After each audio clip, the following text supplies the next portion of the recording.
세상의 모든 지식 언더스탠딩.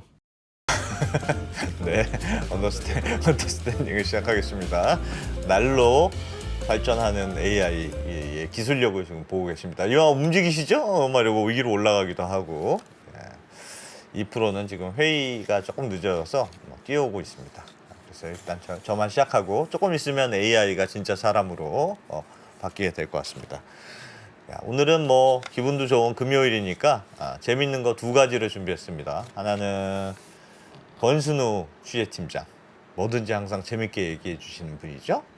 열심히 취재해서 얘기해 주시는 권순우 팀장님이 중국 경제에 대해서, 중국이 수출은 많이 늘었는데 우리나라는 왜 수출이 잘 안 늘지? 중국이랑 우리나라는 그동안 같이 가는 구조였는데 뭐가 달라진 거 아닌가? 이런 얘기를 좀 취재해 오셨다고 해서 그 얘기 좀 들어볼 거고, 2교시에는 김상훈 기자님이 나오셔서 요즘 뭐 최근에 미국에서 현대기아차 그렇게 도둑들이 많아졌다, 뭐 그런 이슈가 있어서 요 얘기는 또 뭔지, 도대체 얼마나 심각한 건지, 요것도 재밌을 것 같습니다. 두 가지, 저희가 아직 AI 기술력이 조금 모자라서 움직이진 않습니다만 곧 움직이게 될 것 같습니다. 예, 잠시 후에 조금만 쉬었다가 움직이는 2%를 보시게 될 겁니다. 잠시만 쉬었다 올게요. 왜 이렇게 광고가 짧아요? 진짜 이 광고 좀, 기업 여러분들 광고 좀 많이 주십시오. 중간에 너무 짧아가지고 뭐 할 새가 없습니다 지금. 이런 것도 광고해야 되는데 이거 제가 한번 써볼까요? 보십시오. 이거 어떻습니까? 멋지죠? 이 요즘 날씨가 좋아가지고 이게 무슨 루디라는 선글라스라는데, 지금 저희 언더스탠딩에 광고하는 딜팡이라는 업체가 이제 골프 인터넷 사이트인데 요즘 특가 세일을 한다고 합니다. 특가 세일. 요거 이게 한 16만 원짜리 정도 된다고 합니다. 이거 요즘 골프 치실 때 이거 엄청 멋지지 않습니까? 요거를 요즘 그 사이트에서 굉장히 싸게 판다고 하는데, 요거 언더스탠딩에 저희가 또 5개 하나 받아왔습니다. 5개. 그래서 이거 끝나고 우리 권순우 취재팀장님 브리핑한 거 저희 언더스탠딩 채널에 업로드 되면 댓글창에 요거 저 주세요 하시는 분들 저희가 5명만 딱 드리겠습니다. 16만 원짜리 이거 지금 세일하고 있다는데 맛배기로 저희가 5개 모셔왔습니다. 그거 관심 있으신 분들 채팅창에 신청해 주시면 저희가 커뮤니티 센터에 올려주시면 나눠 드리겠습니다. 좋죠? 네. 그동안 제가 이 광고도 하는 동안 네. 움직이는 2%도 등장할 겁니다. 곧 시작하겠습니다. 예, 권수 취재팀장님 어서 오세요. 선글라스 먼저 하셔야 되는데요. 그런가요? 선글라스 껴보십시오. 좋네요. 이건 제가 2%님 드리겠습니다. 그거 제가 탐내고 있었는데. 잘 어울리는 사람이 쓰는 겁니다. 요거 이거 무려 16만 원짜리라고 합니다. 네. 선착순으로 이따가 댓글창에 열심히 올려주십시오. 네. 예, 안녕하세요. 저 3프로TV의 권순우 취재팀장입니다. 네. 선글라스 탐내는 권 팀장님. 제가 손 들려고 그랬는데 이 프로님이 확 먼저 손을 들어버리셨네요. 얘기 시작해도 될까요? 네. 예. 지난해부터, 그러니까 요즘에 이게 제가 제일 고민하고 있는 주제 중에 하나예요. 예. 이게 지난해 말부터 우리나라 경제를 전망할 때 보통 상저하고를 얘기를 했어요. 예. 그리고 그거는 뭐 미국에서 글로벌 IB가 전망을 하든 한국 정부가 전망을 하든 저 IMF가 전망을 하든 거의 비슷했어요. 근데 그 상저하고 전망의 어떤 근거는 중국의 리오프닝입니다. 상반기에는 바로 살아나기 좀 어려울 테니 상저 밑으로 갔다가 하고로 갈 거다라는 얘기였어요. 그런 얘기 많았죠. 근데 리오프닝이 약간 좀 더뎌지고 있다. 중국 경제의 반등이 좀 더디다는 얘기들을 많이 하고 있었는데 그러다가 지금 나오고 있는 제 의구심 중에 하나는, 근데 중국 경제가 반등을 하면 진짜 한국 경제가 살아날까? 라는 부분들에 대해서 좀 보고 있었는데 점점 중국 경기에 반등하는 시그널이 조금씩 나오고 있어요. 이게 지금 당장 우리가 기대했던 것만큼 빵 올라가진 않는데 예. 저 정도면은 반등하고 올라올 수 있겠다라는 징후들이 나타나고 있어요.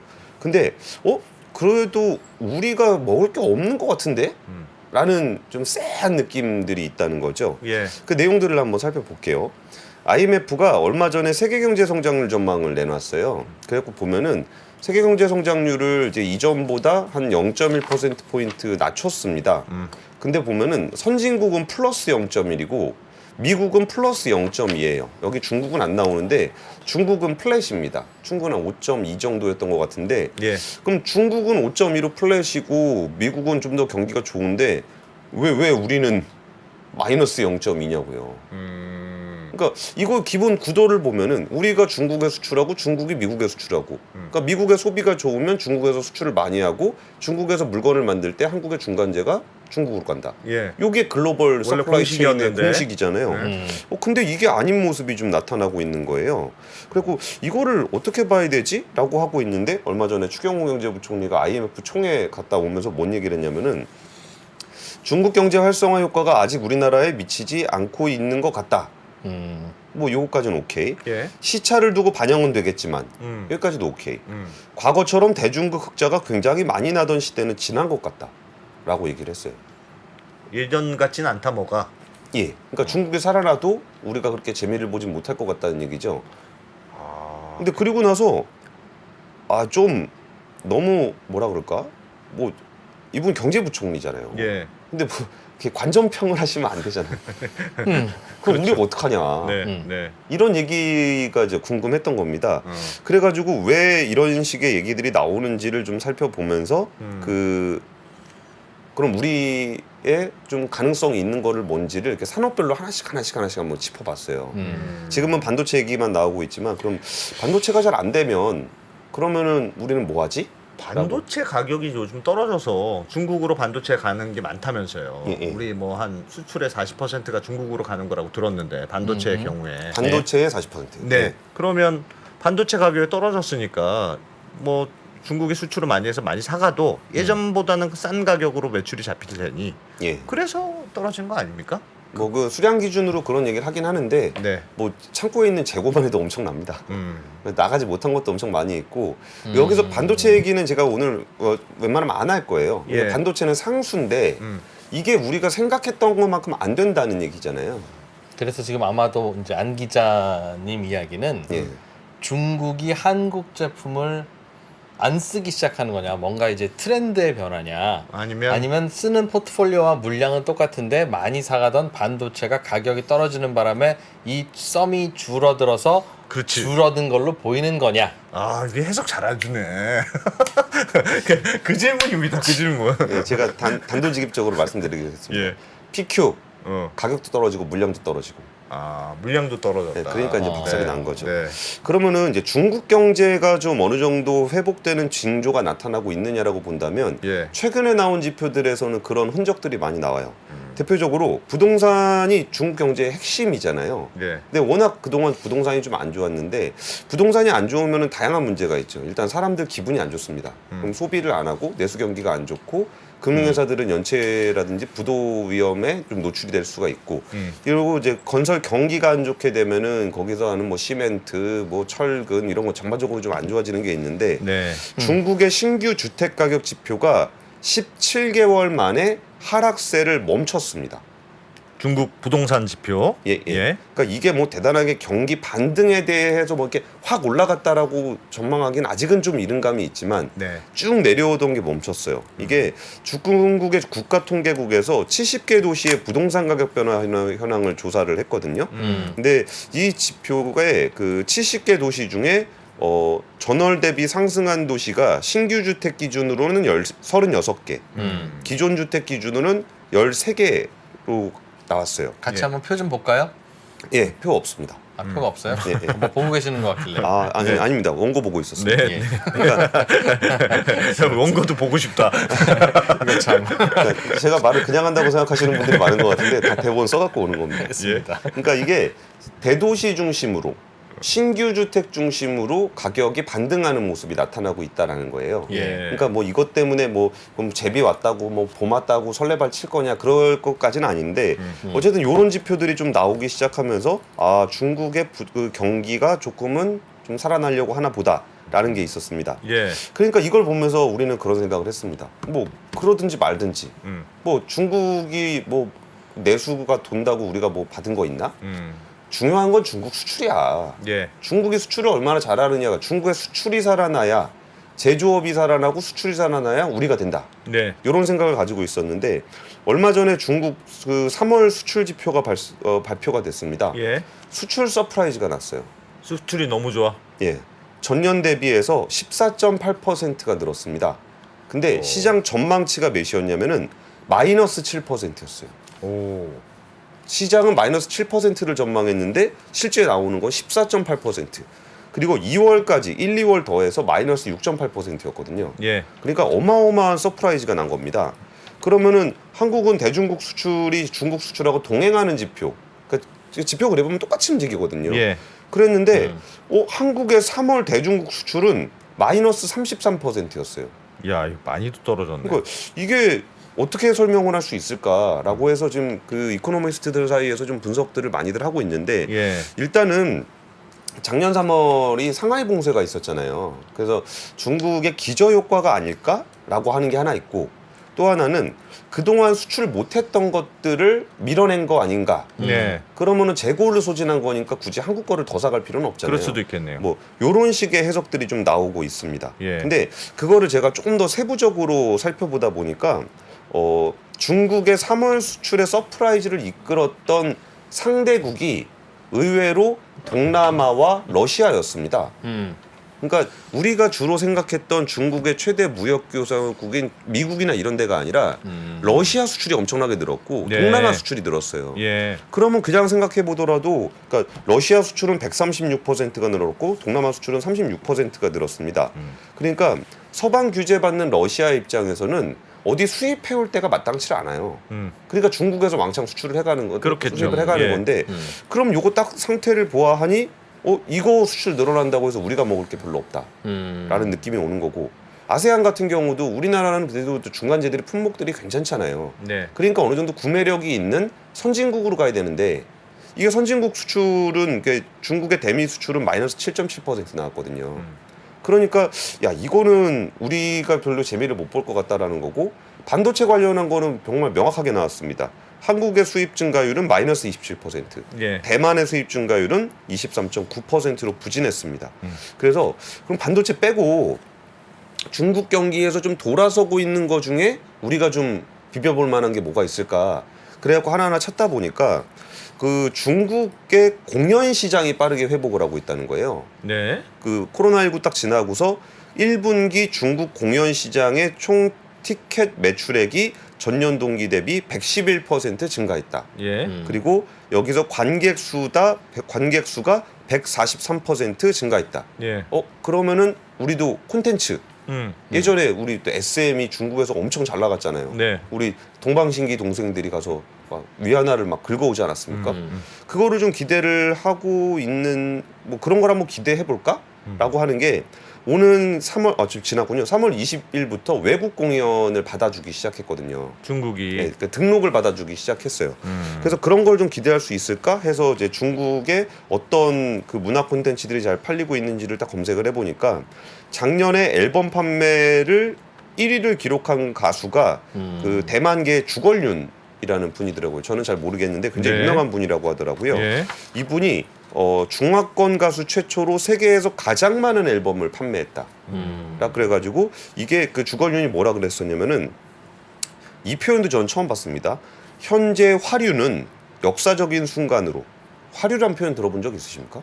화류? 예, 중국의 화. 예. 어. 중국 열풍. 우리가 한류라고 얘기하는 것처럼 뭐 자기들 약간 좀 약간의 국뽕. 거기 국뽕이군요. 거의 국뽕인 것 같긴 한데 네. 이분이 이제 그렇게 얘기를 하면서 중국 언론에서는 이걸 어떻게 보도하고 있냐면 지금 보여드리고 있는 분이 주걸륜인데 예. BTS 이겼다. 요런 느낌으로 콘텐츠를 소비하고 있다라는 느낌을 확 받는 거예요. 그러니까 중국의 소비자들이 뭔가 한국 거를 예전에 환호하던 시대를 약간은 좀 지나간 것 같은 느낌. 그러니까 주걸륜이라는 분이 이제 그 전에 했던 멘트를 좀 보면은, 그러니까 혐한까지는 아닌데, 예. 그러니까 한국에 대해서 그게 네거티브화 정도는 아닌데 한류에 지지 않을 정도로 중화권 가수들이 단결해야 한다. 한국 문화, 일본 문화가 중국에 날뛰고 있는 것을 두고 봐서는 안 된다. 더 이상 한류를 쫓지 말고 연예인들 또한 힘을 합쳐 강남 스타일을 부르지 말자. 네. 뭐 이런 얘기들을 좀 하고 있었어요. 그러니까 중국의 공연 시장이 좀 더 살아나면은 우리가 이제 콘텐츠를 중국에서 예전 좀 잘했었으니까 예. 그 사드 배치 문제로 인한 한한령도 어느 정도 좀 해소가 되는 분위기고 콘텐츠로 뭐 해볼까라고 해서 중국 시장을 보니까 거기서 회복되고 있는 것은 맞지만 굉장히 자국 중심주의적인 콘텐츠들이 각광을 받는 걸로 봐서는 야 콘텐츠에서 우리가 기대하는 게 좀 쉽진 않을 것 같다. 그러니까 중국이 경기가 좀 살아나고 수출도 살아나는데 우리한테 떨어지는 게 좀 없어지는 분위기 같다. 예, 그러니까 섹터별로 다 보고 있는 거예요. 예. 그러니까 지금 이걸 제가 왜 콘텐츠를 중심으로 말씀드렸냐면은 중국이 지금 그 양회를 중심으로 해서 얘기가 나온 그 어디를 중심으로 우리가 경제를 회복할 것인가에 대한 얘기를 나온 게 있어요. 예. 그 중에 1번이 내수 확대입니다. 수출 증대가 아니라 내수 확대예요. 그래서 지금 얘기했던 문화 콘텐츠는 대표적인 내수 산업 중에 하나잖아요. 예. 그래서 거기 이 내수 산업에 대해서는 작년 12월에 공산당 중앙위원회와 국무원에서 내수 확대 전략 계획 요강을 발표를 했고 그리고 국가발전개혁위원회에서도 14차 5개년 계획에서 내수 확대 방안 전략을 시행을 했고 예. 그 이후에 중앙경제공작회의에서도 내수 회복과 확대를 최우선으로 해야 한다. 이런 부분들을 강조하고 있어요. 근데 아까 중국이 회복되는 부분에 대해서 우리가 제일 기대하는 거는 중국의 수출이잖아요. 근데 그게 아니라 중국의 내수를 중심으로 하고 있다라는 거고 그러면 중국의 내수가 확대됐을 때 우리가 팔 게 뭐가 있을까를 생각해 보면은 사실 우리나라가 전체 교역에서 그 소비재가 차지하는 비중은 한 자릿수밖에 안 돼요. 예. 대중 수출에서. 나머지 다 중간재거든요. 그러니까 거기서 내수가 잘 된다고 하더라도 우리가 뭐 화장품도 많이 줄어들었고 문화 콘텐츠도 잘 안 되고 그리고 거기에 그 뭐죠? 게임 같은 것도 이미 중국은 자기네 게임들로 다 순위를 차지하고 있거든요. 그래서 중국이 경제가 성장을 한다고 하더라도 여기가 내수를 중심으로 하고 있다라 그런다면 우리가 크게 기대할 게 별로 없다. 그렇지. 예, 가장 큰 축이었던 내수에서 좀 빠지는 게 있고요. 또 하나는 중국에서 또 이렇게 경제 회복의 어떤 동력으로 삼고 있는 부분이 그 외자 유입 촉진입니다. 외국 기업들 자국 내로 들이는 거. 예. 그래갖고 이번에 상장 시스템도 뭐 좀 바뀌고 했다고 들었어요. 그거 엄청나게 강조하고 있습니다. 예. 뭐 보야오 포럼 같은 데서도 계속 얘기하는 게 중국은 뭐 미국은 맨날 줄치고 있죠. 뭐 누구는 뭐 친하게 지내고 누구는 친하게 지내지 말자 그러죠. 저희는 모든 국가를 포용합니다. 저희는 개혁 개방이 핵심입니다. 저희는 훨씬 더 많이 개방할 겁니다. 저희는 이미 문을 절대 닫지 않을 겁니다. 그 얘기를 계속 하고 있어요. 그러면서 되게 상징적인 그 장면이 하나 있는데 예. 시진핑 주석이 이게 몇 년 만인지 예상해 볼 수도 없는 그 LG 디스플레이 광저우 공장에 갔습니다. 그리고 좀 느낌이 좀 쎄한 거예요. 예.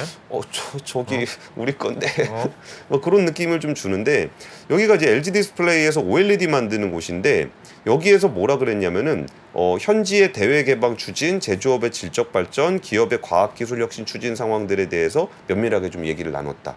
그러면서 시진핑 주석이 2012년에 주가 최고 지도자가 된 이후에 한국계 기업을 방문한 게 처음이에요. 이거를 보면은 그 지금 중국의 경제 성장을 이끌어가는 동력으로서 외국 기업을 중국에 유치하는 것에 대해서 굉장히 좀 공을 들이고 있는 겁니다. 예. 그리고 이제 그 생전 와보지도 않던 그 LG 디스플레이 공장까지 와보게 된 건데 이 부분을 봤을 때 그러면은 중국이 그런 식으로 경제 성장을 하려고 할 때 외자 기업들을 유치하려고 했을 때 그럼 우리가 가서 거기서 뭘 할 수 있는 게 있을까? 어떻게 보세요? 우리가 가서 할 수 있는 게 있을까 없을까? 공장 들어오라는 건데. 네. 근데 우리는 고민이 많을 것 같은데요. 지금 반도체도 그렇고. 그러니까요. 들어갔으면 벌써 들어갔겠죠. 예, 오히려 지금 언제 나와야 되냐 이거 고민하고 있는 건데. 네. 그러니까 중국의 그 성장 정책들을 봤을 때 우리하고 매칭이 잘 안 돼요. 그래갖고 얼마 전에 그 이재용 삼성전자 회장이 중국 갔다 온 거 가지고도 좀 얘기를 들어보니까 이게 사실 지금 제일 중요한 건 메모리 반도체라고 생각을 했었는데 메모리 반도체에서는 경제 성장이나 그냥 시장 상황 정도에서 반등되는 거를 기대하는 거고 네. 오히려 스마트폰을 좀 팔아야 된다라는 게 좀 강하다는 거예요. 그러니까 지금 삼성전자 스마트폰 그 점유율 뭐 0%대인데 그럼에도 불구하고 지금 스마트폰 시장에서 중국이 내수 경기를 활성화하는 그런 방향을 가지고 간다면 소비재를 팔아야 된다라는 인식이 좀 있다는 겁니다. 물론 그게 뭐 0%에서 그게 뭐 어마어마하게 높아지진 않겠죠. 근데 그나마라도 그거라도 좀 강화를 해야 된다라는 주의를 갖고 있다라는 거고요. 또 하나는 자동차입니다. 자동차가 네. 제가 지금 왜 자동차를 말씀드리냐면 중국이 수출된 거에서 꽤 많이 늘어난 게 자동차예요. 중국으로? 중국에서 다른 나라로 예. 전기차. 예. 그러니까 전기차도 있고 내연기관차도 있는데 예. 그러니까 중국이 수출이 잘 되면 우리나라가 잘 된다라는 공식이었는데 예. 중국이 수출이 잘 된 품목들을 뜯어보니까 자동차란 말이에요. 그럼 우리 거 많이 갔어야 되는 거 아닙니까? 배터리도 가고 뭐 근데 부품도 전기차든 가고. 내연차든 이제 중국이 자기들끼리 그냥 만들 수 있다는 거겠죠? 그렇겠네. 어. 그러니까 이제 중국 자동차가 판매되는 거랑 수출이 되는 거랑 우리가 공급하는 게 별로 없어요. 그래서 지금 중국의 전기차 시장에서 올해 1분기 중국의 자동차 판매량이 1년 전 대비 13% 감소했거든요. 예. 그러니까 두 개로 나눠서 볼게요. 하나는 수출, 중국 자동차의 수출, 그리고 중국 내수 시장에서의 판매. 예. 요 두 개로 봤을 때 수출 먼저 살펴보시면은 지금 1분기에 중국의 자동차 수출 대수가 전년 대비 58%가 늘었습니다. 중국의 자동차 수출이 늘었어요. 예. 그리고 작년 기준으로 세계 2위 자동차 수출국이 됐어요. 예. 중국이. 그리고 전기차 수출이 1분기에 110% 증가했습니다. 그러면은 그러면 얘네가 수출이 늘어나는 거에 우리가 도움이 될까라고 보니까 도움이 될 게 없죠. 중국은 다 자체적으로 만들어 가지고 파는 수출 품목이니까 예. 자기네가 수출을 강화한다 한들 자동차 수출이 많이 되는 건 우리한테 도움되는 건 없어요. 네. 그러면 중국의 자동차 수출은 우리한테 도움 안 된다. 예. 배제하고. 예. 그럼 중국의 중국 내수. 내수를 보면은 내수에서는 1년 전보다 13%가 감소했습니다. 그러니까 일단 기대할 게 없는데 기대할 거 없는 거에서 넘어서 어떤 상황이 펼쳐지고 있냐면은 이게 그 전기차 같은 경우는 작년 말 기준으로 보조금을 없앴어요. 예. 그리고 나서 자동차 회사들이 거의 중국 자동차 회사도 엄청 많잖아요. 그러니까 지금 이 수요가 감소하고 있는 상황을 타게 하려고 가격 인하를 어마어마하게 하는 거예요. 그러니까 뭐 지금 테슬라 모델 Y가 얼마더라? 4,980만 원이거든요. 그 전에 예. 5,500만 원이었어요. 예. 5,500만 원에서 4,980만 원으로 낮췄는데 이게 모델 Y가 한국에서 8,500만 원입니다.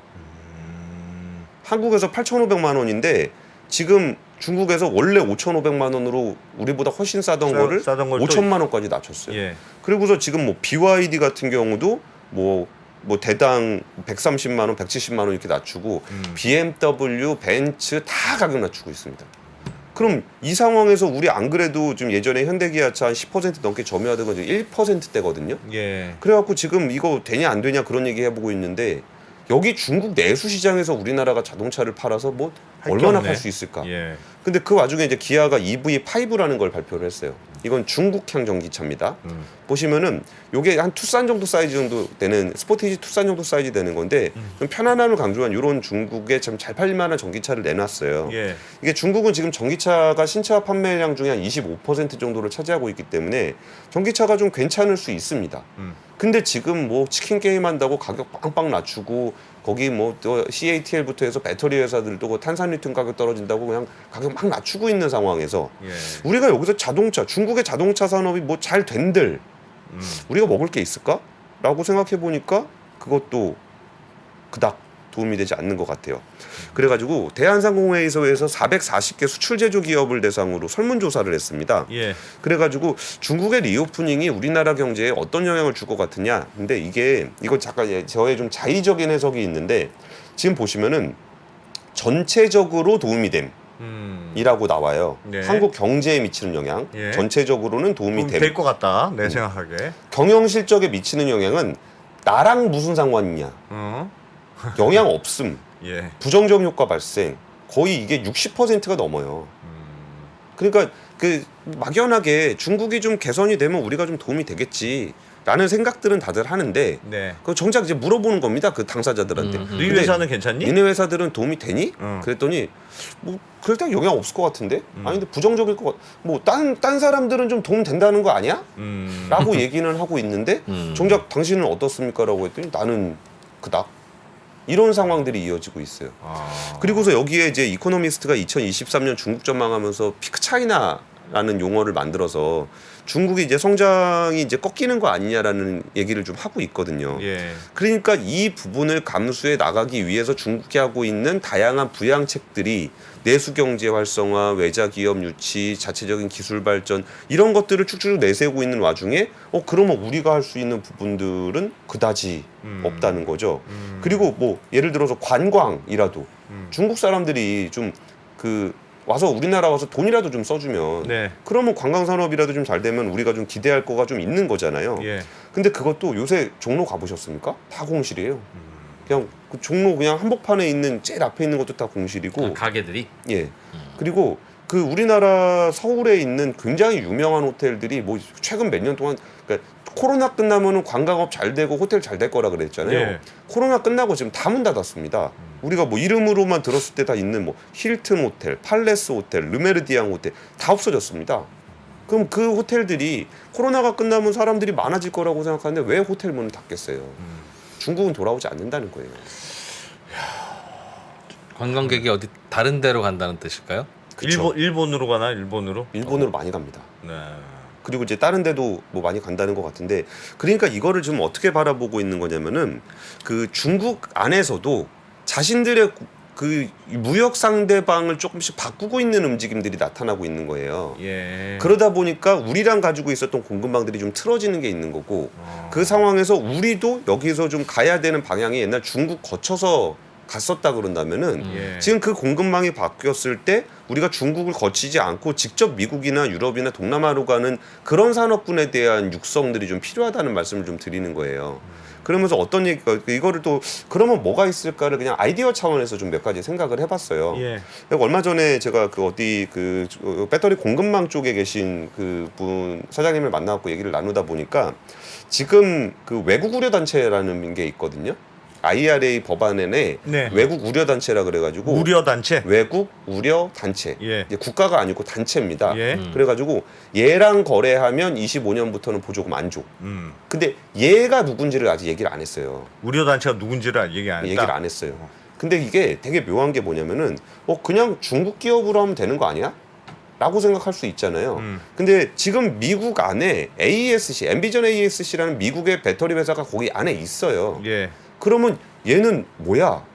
얘를 중국 기업으로 지정을 하면 이미 들어와 있는 얘한테 보조금을 안 줘야 되는 얘네 주정부에서 다 보조금 줘서 공장 만든 애들이거든요. 근데 그것도 안 된다 그러고 그럼 중국에서 생산하는 거를 안 하게 한다 그러면 어떨까? 라고 해봤더니 중국 기업들이 뭐 인도네시아 같은 데도 나와 있단 말이에요. 예. 그럼 인도네시아에 나와 있는 중국 기업은 어떻게 해야 되지? 라는 고민이 되는 거고 그러면 그 기업이 직접 안 하고 누구랑 합작을 하는 거예요. 예. 예를 들어서 한국하고 합작을 한다. 예. 한국하고 중국하고 합작해서 인도네시아에서 니켈 절연하는 회사가 있다. 그러면 그 회사는 외국 우려 단체인가 아닌가? 이런 것들이 이제 고민이 좀 되잖아요. 그러면 한국에서 LG화학하고 화유코발트하고 구미에다 공장을 만들면 얘는 우려 단체야 아니야. 거린메이하고 SK온하고 에코프로하고 새만금에다 전구체 공장을 만들면 예. 이거는 외국 우려 단체야 아니야. 이런 부분들이 고민이 된다는 거죠. 아 그럼 함부로 못 하겠군요. 아예. 그러니까 이제 그분이 하고 싶었던 얘기는 뭐냐면 이게 아직 결정이 안 된 상황이다 보니까 엄청 온다는 거예요. 그러니까 외국에 있는 기업들이 그러니까 한국 기업은 안전빵이잖아요. 한국은 하여튼 미국이랑 괜찮아. 한국은. 거기다 FTA도 돼 있고. 예. 그러면 이게 광물은 있는데 FTA가 그러니까 나라는 친한데 FTA가 안 돼 있는 나라. 대표적으로 일본이거든요. 미국하고 일본은 FTA 안 돼 있으니까 그런 경우에 미국에서 특별히 일본을 따로 지정을 해준 거예요. 예. 그러면 따로 지정을 할 수 있는 가능성이 있는 기업들을 핵심 광물 연합이라고 해서 MSP라는 그런 조직을 또 만들었거든요. 그러니까 거기는 껴주는 거야 안 껴주는 거야 되게 불명확한 상황에서 한국은 안전하다는 거죠. FTA 국가인데다가 광물 자원에 대한 어느 정도 공급망도 돼 있고 셀 회사도 있고 그 셀을 미국으로 그러니까 그 자재를 광물을 미국으로 옮겨서 셀을 만들 수 있는 공장도 한국 기업들이 셀 회사들이 미국에 있잖아요. 예. 그러니까 다 이제 한국이랑 뭘 좀 해봐야 되겠다.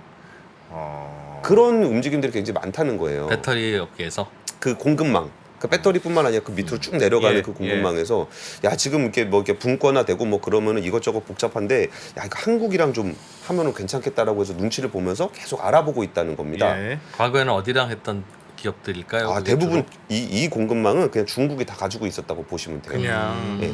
근데 이 중국의 공급망을 이제 IRA 적용을 받으려면 못 받게 되니까 뭔가 새로운 공급망을 만들 때 파트너를 누구로 할 것인가에 한국을 되게 눈여겨보는 건데 약간 탈색을 해야 되는 거군요. 탈색할 파트너가 누구냐.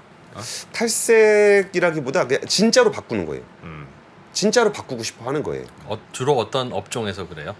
지금 제가 몇 가지 사례를 들어서 말씀드리려고 그러는데 네. 지금은 일단 배터리 말씀을 좀 드렸던 거고 예. 그러면은 제가 뭔 얘기를 드리고 싶은 거냐면은 지금 여기서 그러면 한국에서 다 와가지고 같이 공장 만들고 하면 우리나라 일자리 창출되고 경제 예. 좋겠네 예. 이거잖아요. 예. 근데 그때 그분이 더해서 뭔 얘기를 해줬냐면은 그 우리나라에서 좀 하기에 기업하기 어려운 환경들 때문에 일본으로 많이 간다는 거예요. 딱 제일 최적화되어 있는 파트너는 한국인데 네. 그러니까 기업하기 어려운 환경에 대해서도 이제 그거를 뭐 정확하게 뭐다라는 거를 제가 단정적으로 말할 수는 없으니까 그날 자리에서 얘기 나왔던 뭐 특별한 항목을 꼽자면 예를 들어서 아리백 그러니까 지금 이거 언젠가 환경 규제, 탄소 규제 맞을 거면은 이왕 공장 만드는 거 친환경 재생에너지로 만드는 공장을 만들고 가야 싶다는 되겠네. 거죠. 오래 예. 써야 되니까. 예. 근데 아리백을 하려면은 태양광이라든지 풍력이라든지 재생에너지가 있어야 되잖아요. 근데 우리나라는 재생에너지가 너무 없어요. 그리고 이 일본이라고 해서 그럼 뭐 대단하게 뭐가 있냐라고 한다면, 그러니까 정부가 주도를 해서 주민 수용성을 쫙 밀어붙이는 거 있잖아요. 야, 우리 동네 저 공장 들어와야 되니까 태양광 이만큼 깔게요. 근데 우리나라는 민주주의 국가에서도 굉장히 민주주의 발전이 많이 되어 있는 나라잖아요. 그러니까 주민 수용성이 떨어지면은 못 만드는 겁니다. 근데 일본에서는 그게 가능하다는. 그렇게 제가 단정적으로 가능하다라고 말씀드리고 싶지는 않은데 그냥 얘기 나눴던 좀 상황이 낫다. 그러니까 외국인 투자자들의 고민을 얘기 드리는 거예요. 근데 거기는 그래도 정부가 뭐 지방자치단체가 여기다 이거 우리 할 거니까 뭐 국민 여러분 그냥 해주세요. 그러면 일본 국민들은 그래도 조금 수능적인 성격이 있잖아요. 그래서 네. 그분이 너무 아까워하는 거예요. 야, 저거 다 우리나라로 들어오면 저거 우리가 일자리 창출되고 되게 좋을 건데 그리고 그러면은 이제 굳이 중국 연결 안 시켜도 우리가 직접 유럽이나 미국에다 수출할 수 있는 그런 게 될 건데라는 얘기를 좀 그런 얘기를 좀 나눴었고요. 또 하나는 뭐 이렇게 여러 가지 아이디어들을 생각을 해봤던 거예요. 뭐 이건 어떨까, 저런 건 어떨까. 그거는 이전에 제가 이제 반도체 관련한 교수님하고 얘기를 해봤을 때는 우리가 미국에다가 반도체 공장을 만드는 게 불가피하다면 뭐 불가피하잖아요. 지원금 받아야 되는데 이게 안 갈 수는 없으니까. 그러면 저쪽에서 우리가 받아올 게 뭐가 있을까를 생각을 해보니까 그 어차피 중국 공장을 좀 더 확대하는 것이 불가능하다면 우리는 미국 아니면 우리나라에다가 만들어야 돼요. 그래서 삼성전자가 굉장히 공격적으로 용인 팹을 만들고 있잖아요. 예. 그럼 여기에 아쉬운 사람이 또 누가 있냐면 미국의 반도체 장비 회사들이 있어요. 걔네들이 중국에다가 거의 전체 매출의 30%를 팔고 있었는데 반도체 장비 못 팔게 했잖아요. 그러면은 우리가 미국에다 공장을 지어주는 대신 미국의 반도체 장비 회사들 우리나라 들어와라. 와서 용인에다 같이 공장 만들고 일자리 창출하고 여기다 세금 내라.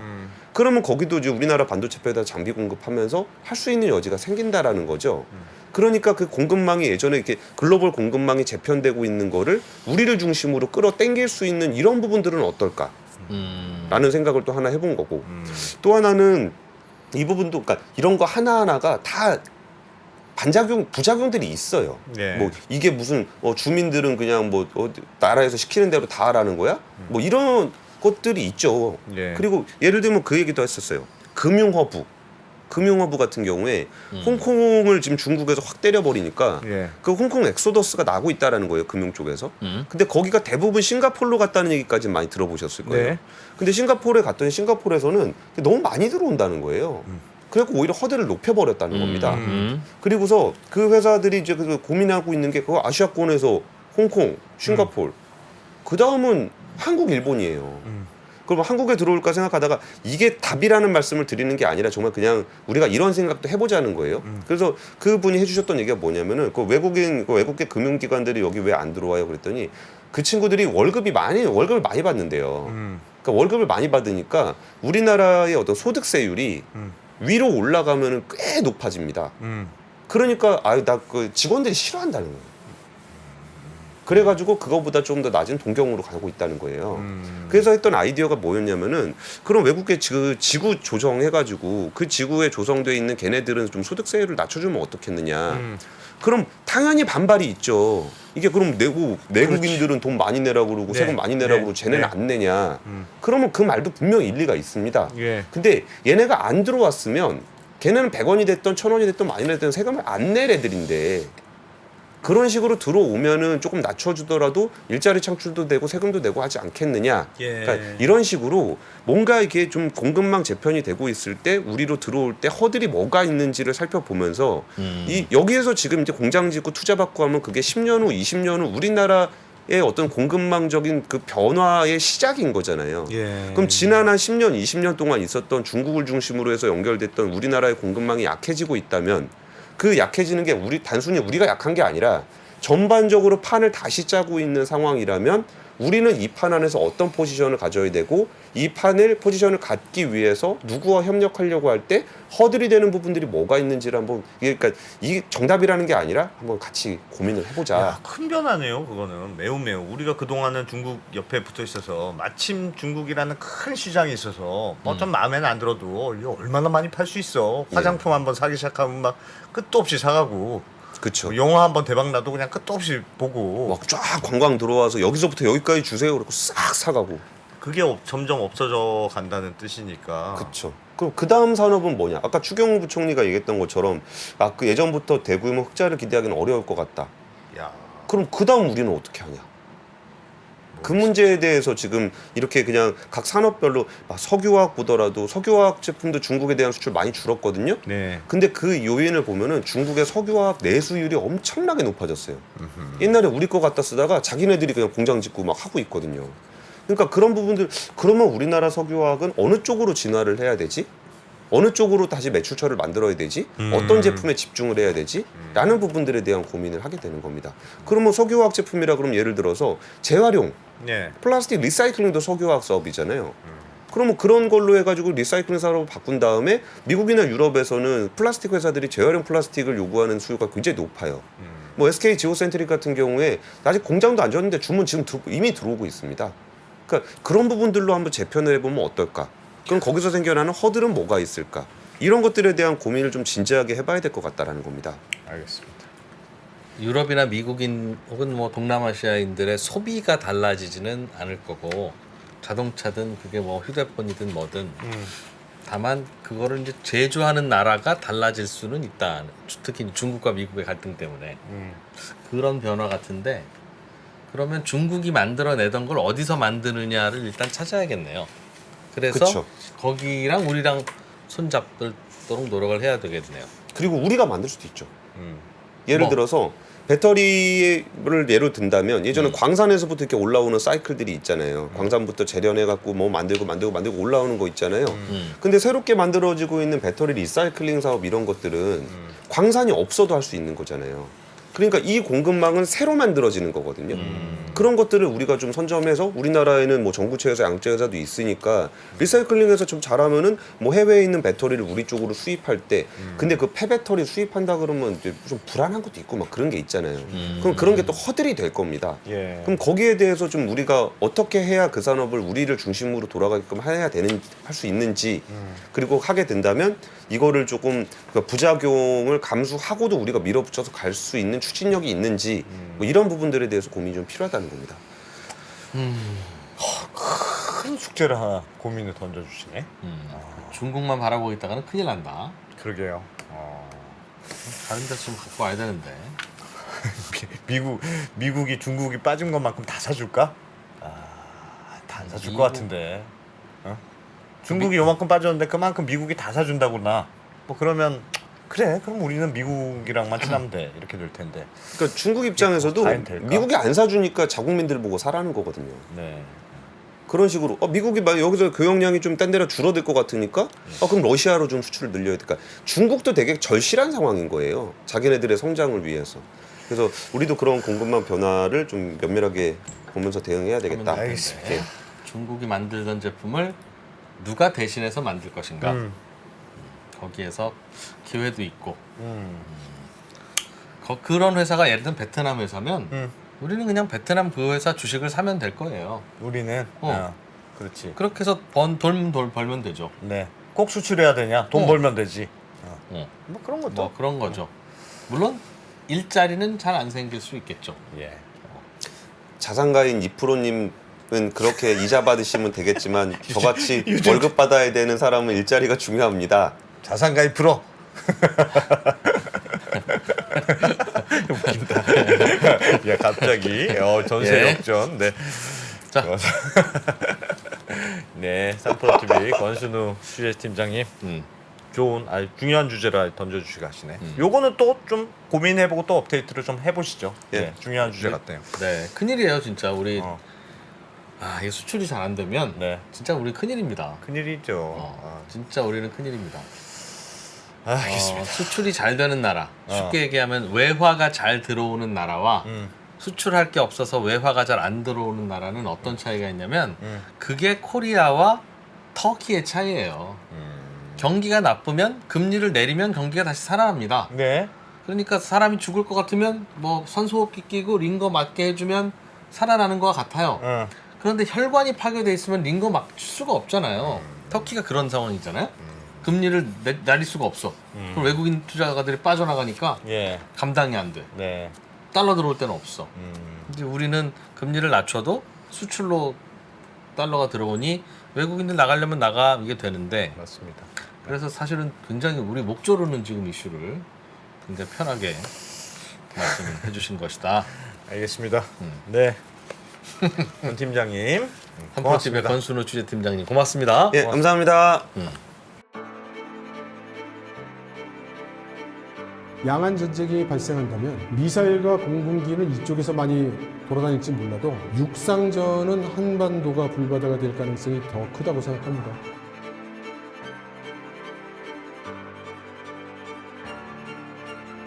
미중 관계를 새로운 시각으로 접근해 큰 인기를 끌었던 이철 박사의 강연 달라진 중국, 달라질 중국의 후속편이 책으로 나왔습니다.